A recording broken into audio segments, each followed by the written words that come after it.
ভিতর থেকে ছিল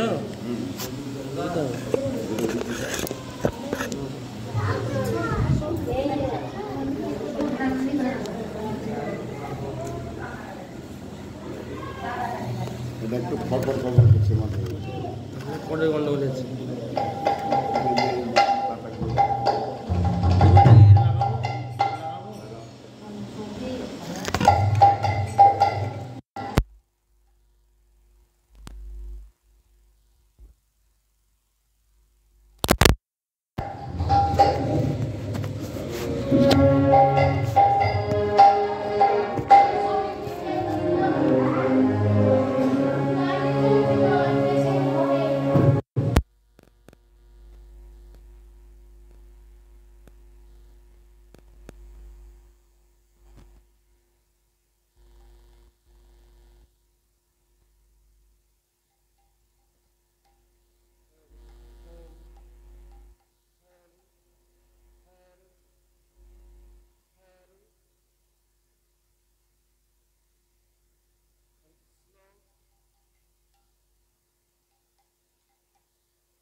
আয়ে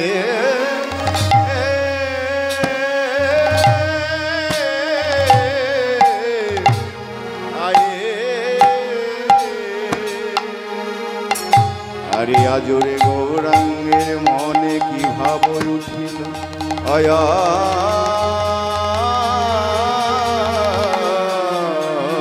রে ও কি আহা মরে মোরে আরে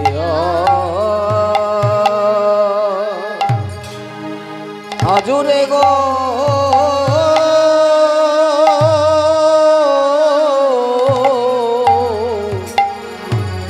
রঙের মনি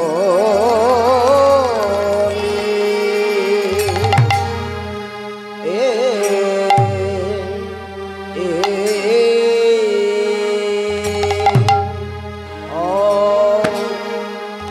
হে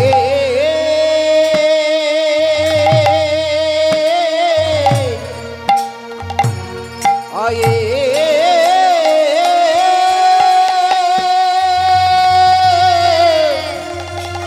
আয়ে আয়ে আয়ে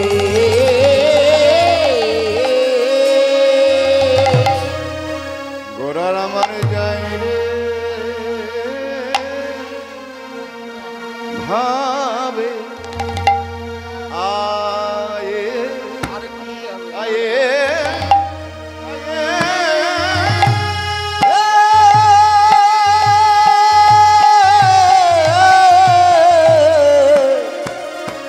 গোরার বাজায় রে ভাবে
মরি মরিয়া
ওয়া জোরে গো রঙ্গ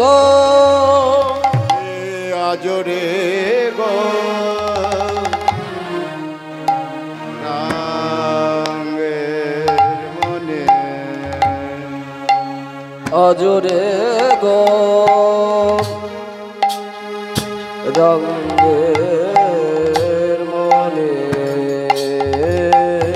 আজরে গো রঙের মনে আজ আজরে গো রঙে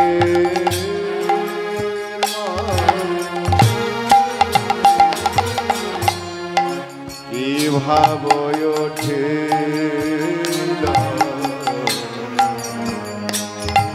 ওই অজরে গো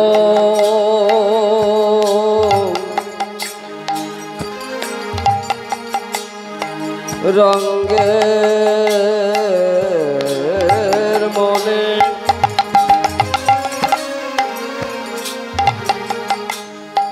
প্রভু আমার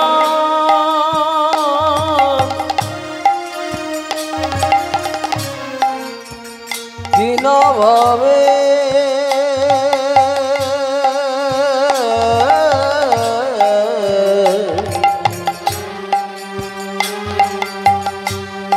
উদয় হলো অজরে গো রঙে মনে আজি কি ভাব উঠিল আজরে গো গো রঙের মনে কি ভাব উঠিল উঠিল আরে নদী আরো মাঝে গোরা নদী আরো মাছে গোরা মাছে গোরা দান শির নদী আরো মাঝে গোরা দান শির জিল জিল কোনে দান চাহো হে কোন দান চাহো হে কোন দান চাহে কোনে দান চাহো হে কোন দান চাহো হে এই নদী আরো মাঝে গোরা কোনে দান চাহো হে ওই নদী আর মাঝে গোরা কোন দান চাহো হে রাজপথে এই পুরাবের ভাবে মনে করে নদী আর মাঝে গোরা গাবে ভাবনে করে নদী আর মাঝে গোরা গাবে ভাবনে করে নদী আর মাঝে গোরা গাবে ভাবনে করে নদী আর মাঝে গোরা ভাবনে করে কোন দান চাহো হে তাই আজরে গৌরাঙ্গের মনে কি ভাব উঠিল নদিয়ার মাঝে গোরা মানসের দানশির দিল শ্রীরাম নবদ্বীপ সুধাকর শ্রীকৃষ্ণ চৈতন্য মহাপ্রভু আমার সেই পুরবের ভাবে ভাবিত গৌর সুন্দর এই সুরধ্বনির তীরে দুটি বাহু প্রসারিত করে দানি সেজে দাঁড়ালেন। কেন? কেননা যার প্রভাবে একদিন সারা নবদ্বীপের প্রাসণ্ডেরা কম্পিত হয়েছিল। জগায় মাধের মতো প্রভাবশালী ব্যক্তি যার চরণে লুণ্ঠিত হয়েছিল। তৎকালীন সার্বভৌম পণ্ডিত তিনি তর্কে পরাস্ত হয়ে তার অধীনতা স্বীকার করেছিলেন। শুধু তাই নয় গো, বিনা অস্ত্রে বিনা যুদ্ধে জয় করেছিলেন এই সোনার ভারতবর্ষ। তাহলে উনি কি আমাদের মতো সাধারণ মানুষ? রূপ গোস্বামী প্রভুপাদ জানালেন এই গৌরহরি আমাদের মতো সাধারণ মানুষ নন। তাহলে তিনি কে? তিনি হলেন গোলকঞ্চ পরিত্যাজং লোকনাথ তারো কারণা কালো তদ্রি কীর্তনাথ লীলা লাবণ্য রস বিগ্রহ। অর্থাৎ তিনি হলেন মূর্তিমান প্রেমরস বিগ্রহ। আবার শ্রী চৈতন্য চরিতামৃতে কি বললেন? কৃষ্ণদাস গোস্বামী তিনি কলম দিয়ে জানালেন, নন্দসুত বলি যারে ভাগবতে গায়, সেই কৃষ্ণ অবতীর্ণ কলিতে চৈতন্য গোসাই। তাহলে এই শ্লোক থেকে বোঝা যায় তিনি অনাদিরাদি গোবিন্দ শ্রী নন্দের নন্দন কৃষ্ণ কলিতে আজ গৌরাঙ্গ হয়ে এলেন। কবে এলেন? দাপরের শেষ কলি আগত ঠিক এমন এক সন্ধ্যায় গোবিন্দ আমার বিষণ্ণ বদনে বসে বসে কাঁদছে। এমন সময় দেবর্ষী নারদ গোবিন্দকে দর্শন করে বলেন, হে গোবিন্দ, তুমি হলে অনাদিরাদি গোবিন্দ, সর্বকারণের কারণম, এই বিশ্ব ব্রহ্মাণ্ডের মালিক তুমি, আজ তোমার নয়নশ্রু। গোবিন্দের মুখস্থিত বাণী বললেন, আমি কেন কাঁদছি জানো না রো? তবে শোনো, কলি ঘোর তম ছন্ন অনাচার বর্জিতাং বর্জিত কলি ঘোর তম অছন্ন হইয়া অছন্ন হইয়া ব্যভিচার করবে লোকে মায়াতে ভুলিয়া মায়াতে ভুলিয়া। শোনো হে শোনো নারদ, এ জীবের উদ্ধারিতে অবতীর্ণ হইব আমি পূর্ণ নদিয়াতে। নদিয়ায় অবতীর্ণ হয়ে আমি কি করব জানো নারদ? এই কলি হত জীবের দ্বারে দ্বারে গিয়ে আমি সকলকে ডেকে ডেকে বলবো, রে কলির হত জীব, তোদের লাগে এনেছি হরিনাম, তোরা একটিবার বদন ভরে সে কৃষ্ণ নাম হরিনাম বল। তাই গোবিন্দ আমার সেই গোলকের প্রেম ধন নিয়ে এলেন এই কলিযুগে, এই কলিহত জীবকে দেবেন বলে। কোন ধন? অনর্পিত চরিং চিরাত করুণায় অবতীর্ণ কল সমর প্রিয়তম নতোজ্জ্বল রসাং স্বভক্তি শিয়ং। অর্থাৎ গোবিন্দের নিজ ভক্তি রাধারানী প্রেমের উজ্জ্বল রস এই নামের সহিত মিশ্রিত করলেন। তাই তো নামের রুচি জীবে দয়া করে যেই জন, সেই জন শিবিচেষ্য। একবার রাম নামে যত পাপ হরে, পাতকের সাধ্য নেই তত পাপ করে। তাহলে এই কথা যদি সত্য হয়, তাহলে দেখুন আমরা ঘরে বসে সহস্রবার হরিনাম জপ করছি, মন্দিরে মন্দিরে হরিনাম যজ্ঞ করছি, তবু কিন্তু আমাদের ভগবত দর্শন হচ্ছে না। এর কারণ কি? এর কারণ মহাজন বললেন, আমাদের যে নামের প্রতি রুচি থাকার দরকার, সেটি হয়তো অনেকেরই আছে, অনেকেরই নেই। তাই নামের রুচি আনতে গেলে কি করতে হবে? মহাজন বললেন, নামের রুচি আনতে হলে, নামের প্রতি ভক্তি আনতে হলে বললেন, তোমরা সাধুর সঙ্গ করো, বৈষ্ণব সঙ্গ করো, গুরু সঙ্গ করো। সাধু গুরু বৈষ্ণবের সঙ্গ করলে কি হয়? সাধু শাস্ত্রে কি পায়? যদি জীব কৃষ্ণমুখী হয়, আর তখনই ভগবান শ্রীকৃষ্ণ গৌরব ধারণ করে জীবকে তত্ত্বজ্ঞান দান করে। সেই তত্ত্বজ্ঞান দান করবার জন্যই গোলকের গৌরহরি, গোলকের গোবিন্দ গৌরহরি আজ নদিয়ায় এসে বললেন, ওই কলির হতজীব, তোদের লাগিয়ে এনেছি হরিনাম, তোর একটিবার বদন ভরে কৃষ্ণ নাম হরিনাম। তাই সকলেই আজ নদিয়ার পথে সকলকে ডেকে ডেকে বলছেন, কৃষ্ণ কেশব কৃষ্ণ কেশব মধু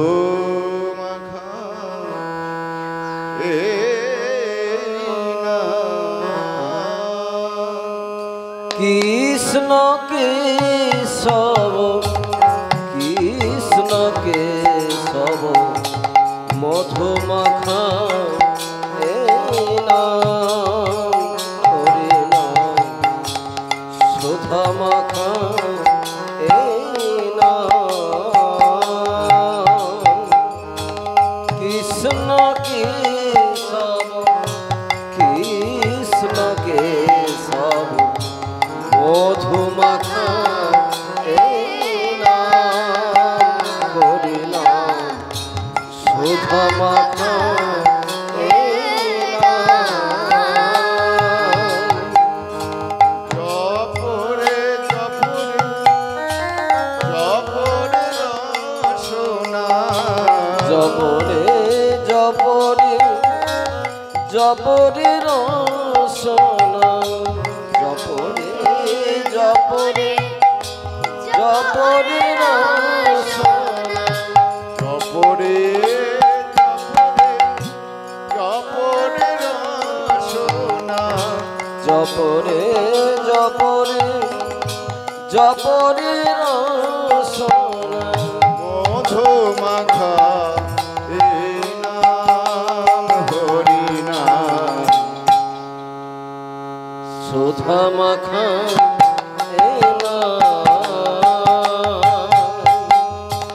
কৃষ্ণ কেশব কৃষ্ণ কেশব মধুমাখা এ নাম হরে নাম সুধা মাখা এ নাম এই নাম জপ হলো আপনারে বুঝে যাবে তৃষা প্রেম পারে। নাম জপ ভালো আপনারে খুঁজে যাবে তৃষা প্রেম পরাবরে এই নাম জপ হলো আপনারে। এই নাম জপতে জপতে কি বললেন যে ভোলো আপনারে, মানে নিজেকেও ভুলতে বললেন। আমরা হরিনাম করতে করতে আমরা বাড়ির কথা চিন্তা করি, সংসারের কথা চিন্তা করি, সেটাও মহাজন বলেন এই নাম যখন আমরা করব তখন সংসারের কথা আমাদের কথা ভুলে যাই, ভুলে যাব, তবেই হবে হরিনাম।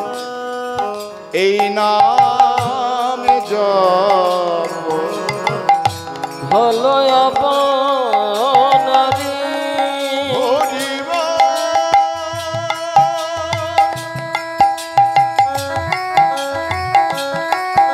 হরি হরিব হরিব এ নাম জপ হলো আপনারে খুঁজে যাবে তৃষা প্রেম পরাবরে জপরে জপরে জপরে রসনা জপরে জপরে জপরে রসনা জপরে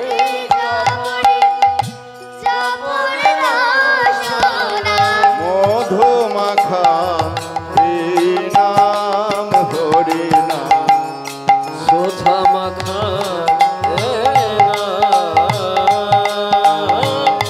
কৃষ্ণ কেশব কৃষ্ণ কেশব মধু মাখা এ নাম হরি নাম সুধা মাখা এ নাম হরি নাম মধু মাখা এ নাম তাই গৌর হরি আমার নদিয়ার পথে পথে সকলকে ডেকে ডেকে বললেন, ওরে কলির হত জীব, তোদের লাগে এনেছি হরিনাম, তোরা একটিবার বদন ভরে সে কৃষ্ণ নাম হরিনাম। এই বলে গৌর হরি আমার নদিয়ার পথে দুটি বাহু প্রসারিত করে দানে সেজে দাঁড়াল। আর এদিকে নদিয়ার নাগরী তারা কলসি কাকে করে জল আনতে চলেছে। তাই এক নাগরী আর এক নাগরীকে বলছে, নাগরী রে দেখ দেখ, আজ গৌরের কোনবা ভাবের উদয় হলো যে নদিয়া রাজপথে দুটি বাহু প্রসারিত করে দানে সেজে দাঁড়ালে। তাই এক নাগরী আর এক নাগরী বলছে, নাগরী রে তোরা আয়, তোরা আয়, আই নাগরী লয়ে গা গরে যা আনিতে যায়। তোরাই নাগরি লয়ে গরে জলানিতে যায় তোরাই নাগরি লয়ে গরে জলানিতে যায় জলে আনার ছলে কলসি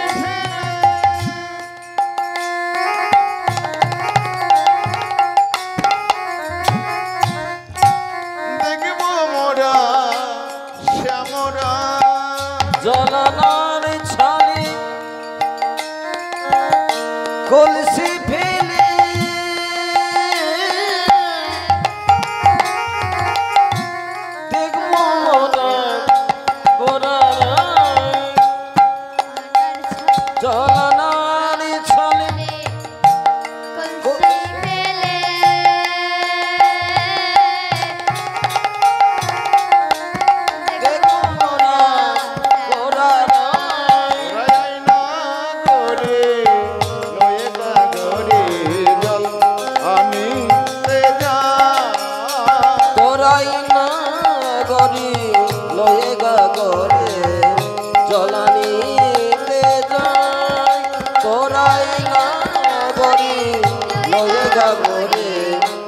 জ্বালানিতে যান। এক না করি গৌরের কাছে যেই না গিয়েছে, গৌরহরি বলছো, হে না করি তোমরা কোথায় যাচ্ছ গো? আমায় জল না দিয়ে, আমরা দান না দিয়ে তোমরা জল আনতে যেতে পারবে না। এই বলে গৌরহরি দুটি বাহু প্রসারিত করে বললেন, তোমরা আমায় দেহদান দেহদান দেহদান, আমি অন্য কিছু চাই না দান, শুধু বললেন দেহদান দেহদান। নাগরিকগণ বললেন, ও হে নাগরী তোমরা কোন দান? হে গৌরহরি তুমি কোন দান চাইছো গো? দেহদান দেহদান দেহদান। দান বলতে তো আমরা জানি, যেমন গোদান, বস্ত্রদান, অন্নদান, ইহ ছাড়া নিজ বস্তু অপরকে বিলিয়ে দেওয়া। তো তুমি কোন দান চাইছো আর কেনই বা চাইছো? লীলাবিলাসী পদকবি এক পাশ থেকে এই গৌরহরির দানের কথা শুনে নাগর দিকে বললেন, ওই নাগরী গৌরহরি কোন দান চাইছে বুঝতে পারলেন না? তবে শোনো, শাস্ত্রে বললেন কোন দান, দৈন মাপেশ্ব পাদ পতন অতিমতা, অর্থাৎ অহং তত্ত্ব শূন্য করে, অহংকার থাকলে হবে না, দৈন্যতার ভাব থাকতে হবে, ভক্তি থাকতে হবে, তবে যদি কেউ দান করতে পারে সেই দান কাজে লাগে। তাই বলে অহং তত্ত্ব শূন্য করে দীনতার ভাব অবলম্বন করে মতিকে শ্রী ভগবৎ চরণে সমর্পণ করা, সেই দান গৌর সুন্দর চাই। বলে সেই দান আর কেন কেন চাইছো? কেননা দেহ বলতে তোমাদের দেহটাই আমায় দান করে দাও। বলে কেন কেন? তাই নাগরিকগণ বললেন, কিসের লাগে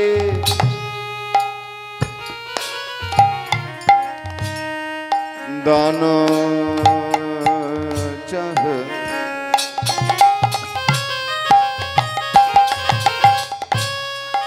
কিসে লাগি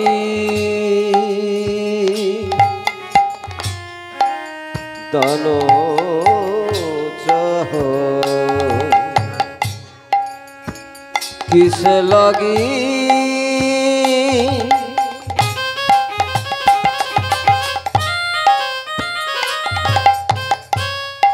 দান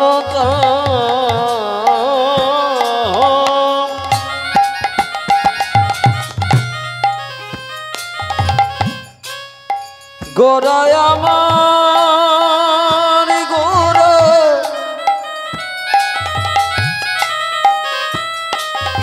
আমার প্রাণ পানে গোরা,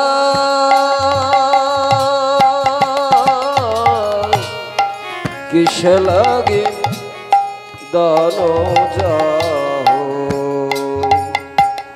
আমার গোরা দিজ মনি মনি গো, কিসে লাগে দান যাও, গোরা দিজ মনি মনি গো। বলো বলো গৌরহরি কিসের লাগি দান চাহো? আর গৌরহরি কি করেছেন? কোথায় ওই নাগরিকগণ দান না দিয়ে চলে যাবে, সেই জন্য গৌরহরি একটি বেতের লাঠি সম্মুখে নিয়ে রাস্তা ঘিরে দাঁড়িয়েছে। আরে বেত্র দিয়া আগলিয়া,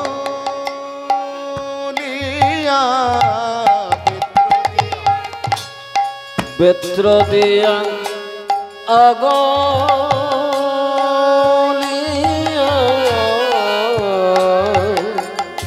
আরে বেত্র দিয়া আগলিয়া, বেত্র দিয়া আগলিয়া, রাখো হে তরণী তরণী, বেত্র দিয়া আগলিয়া, রাখো হে তরণী তরণী। কোন দান চাহো হে, কোন দান চাহো হে, কোন দান চাহো হে, কোন দান চাহো হে, কোন দান চাহো হে, বাহু পশা ঋত করে কোন দান চাহো হে, দুটি বাহু বসান ঋত করে কোন দান চাহো হে বাহু প্রসারিত করে কোন দান চাহো হে দুটি বাহু প্রসারিত করে নদী আর রাজপথে বাহু প্রসারিত করে নদিয়ারো রাজপথে বাহু প্রসারিত করে নদিয়ারো রাজপথে বাহু প্রসারিত করে নদিয়ারো রাজপথে বাহু প্রসারিত করে বাহু প্রসারিত করে কোন দান চাহো হে বেত্র দিয়া আগলিয়া রাখো হে তরণী তরণী বলো বলো গৌর হরি, তুমি কোন দান চাইছো গো? দান বলতে তো আমরা জানি যেমন গোদান, বস্ত্রদান, অন্নদান, ইহ ছাড়া নিজ বস্তু অপরকে বিলিয়ে দেওয়া। আর তুমি শুধু বলেই চলেছ দেহদান দেহদান দেহদান। গৌর হরি বললেন দেহদান মানে তোমাদের দেহটাই আমায় দান করে দাও। বলে কেন? কেননা গৌর হরি বললেন আমার একটি দেহে কৃষ্ণ ভজন করে মন ভরে না, তাই তোমাদের দেহটাই আমায় দান করে দাও। তাহলে কি হবে? তোমাদের দেহটা পেয়ে আমি যত যত তোমাদের দেহ পাবো তত তত দেহতে আমি কৃষ্ণ ভজন করব। কৃষ্ণ ভজন একা একা হয় না গো, কৃষ্ণ হরিনাম সংকীর্তন একা একা হয় না, এই জন্য পারিষদগণ দরকার হয়। আর বললেন তোমাদের বলতে যাহা কিছু আছে, তোমাদের নয়ন, তোমাদের কর্ণ, তোমাদের জিহ্বা, তোমাদের মন, প্রাণ, জীবন, যৌবন যাহা কিছু আছে সকলেই আমার চরণে দান করে দাও। বলে সেই দান? এই বলে গৌর হরি আবার বাহু প্রসারিত করে বললেন দানে দেহ দান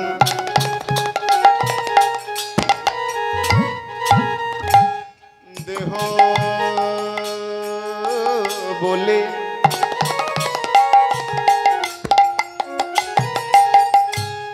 গোরা চাঁদ ডাকে দান দেহ দান দেহ বলি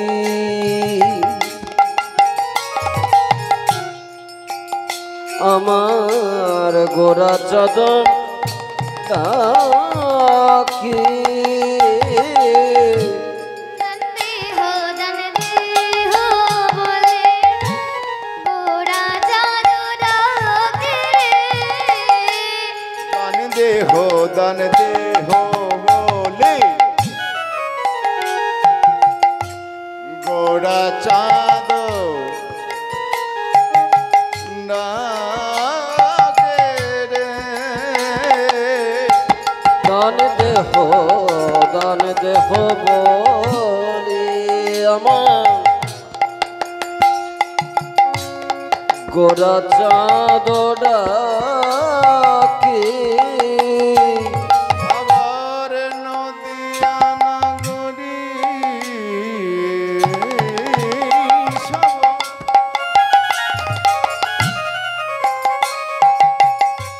পড়িল বিবাগে আমার নদিয়ানা গরি সম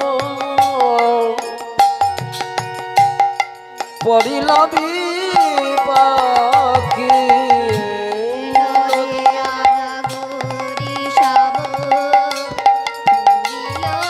বিপাকে রবি পাকে পড়েছে গো তার বিপাকি পড়েছে গো গৌর হরির মুখে দানের কথা শুনে নাগরিকগণ তারা বিপাকে পড়েছে। মানে কোন দান দেবো আমরা? আমরা তো কিছু বুঝতে পারছি না, বিপাকে পড়েছে। বিপাকে পড়েছে তার বিপাকি পড়েছে গো আমার গোরা দানের কথা শুনে বিপাকে পড়েছে গো। আমার গোরা দানে কথা শুনে বিপাকি পড়েছে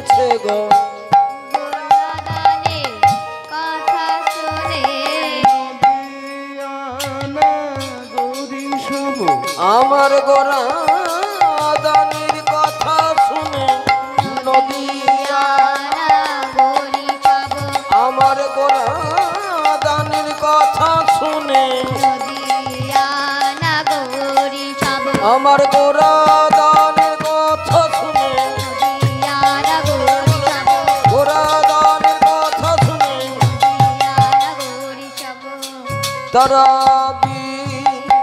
পাখি পড়েছে গো নদিয়ানা বরিশাব পরিলবি পাখি আজ গোরাদানের কথা শুনে নদিয়া নাগরী তারা বিপাকে পড়েছে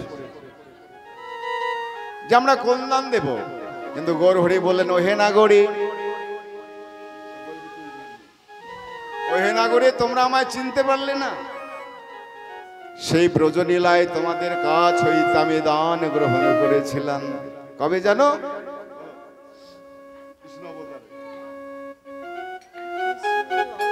কৃষ্ণ অবতারে আমি সাধেছি দান কৃষ্ণ অবতারে আমি সাধিয়াছি দান কৃষ্ণ অবতারে আমি সাধেছি দান কৃষ্ণ অবতারে আমি সাধিয়াছি দান হরে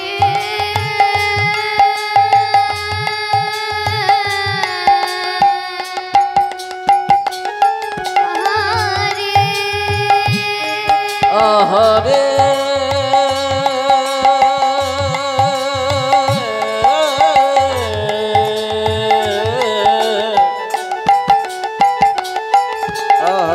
আহারে কৃষ্ণ অবতারে আমি সাধিয়াছি দান সে ভাব বরল মনে বাসু খুশির গান সে বাব পারল মনে বাসু ঘোষের গান আর সে ভাব পারালো মনে বাসু ঘোষের গান। সে বাবা মনে বাসু ঘোষের গান মনে কি পড়ে নাই আনন্দ আর ধরে না ধরে না আনন্দ আর ধরে না মোর লীলার কথা মনে কি পড়ে নাই। ও গবজ লীলার কথা মনে কি পড়ে না লীলার কথা মনে কি পড়ে না ও গবজ লীলার কথা তাই দান লীলা সেধেছিলাম, ও লীলার কথা গানে লীলা সেজেছিলাম ও লীলার কথা গানে লীলা সেজেছিলাম ও লীলার কথা গানে লীলা ও সেজেছিলাম লীলার কথা মনে কি পড়ে না এই কৃষ্ণ অবতারে আমি সাধিয়াছি দান সে ভাব পরল মনে বাসো ঘোষের গান। আরে কে বাবা সো ঘোষে গা